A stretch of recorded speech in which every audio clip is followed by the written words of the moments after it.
Messieurs, bonsoir. Une édition spéciale d'un peu plus d'une heure pour vous raconter un 8 mai pas comme les autres, celui qui a vu la commémoration de la capitulation avec côte à côte François Mitterrand, Jacques Chirac et de très nombreuses personnalités étrangères, mais aussi le lendemain de la victoire du maire de Paris à l'élection présidentielle.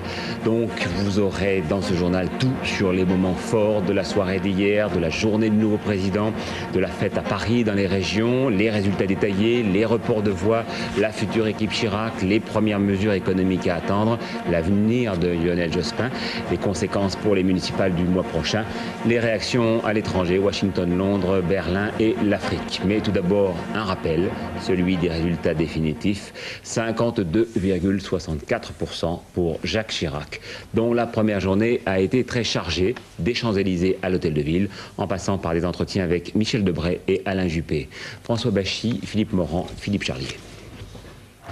Une main ouverte pour saluer ses supporters et saisir l'air de ce 8 mai 1995. 10h05, Jacques et Bernadette Chirac quittent l'Hôtel de Ville pour traverser Paris et rejoindre les Champs-Élysées. Le président élu et son épouse prennent apparemment plaisir à parcourir ainsi la capitale de façon non officielle. C'est de courte durée. Au début des cérémonies, Jacques Chirac est seul, mais très applaudi dans une situation inédite pour le protocole. L'occasion de recevoir des chefs d'État eux-mêmes les félicitations envoyées par télégramme qui s'accumulent à l'Hôtel de Ville. Par une parfaite maîtrise des symboles, François Mitterrand va en quelque sorte passer à Jacques Chirac le flambeau ranimé à la flamme du soldat inconnu. Celui qui se présentait hier comme le président de tous les Français l'est ainsi tout à fait. Tout au long de la cérémonie, président et président élu se sont parlé. Les deux hommes se connaissent bien, détendus. Jacques Chirac va même très naturellement récupérer l'écharpe de Danielle Mitterrand. L'homme n'est pas paralysé par la perspective de la fonction. Dès le premier jour, Jacques Chirac a pu déjeuner à l'Élysée, un lieu qu'il a parcouru jusqu'au moindre de ses bureaux depuis les débuts de la Ve République. Photo officielle avec les chefs d'État étrangers qui va en précéder d'autres. Il est 15h et Jacques Chirac effectue sa première visite privée chez l'un des pères de la Constitution, Michel Debré. Le président élu a lui-même apporté une gerbe de fleurs, premier acte symbolique de Jacques Chirac. À l'Hôtel de Ville, les visites se suivent. À 17h, arrivée d'Alain Juppé, peut-être le futur Premier ministre.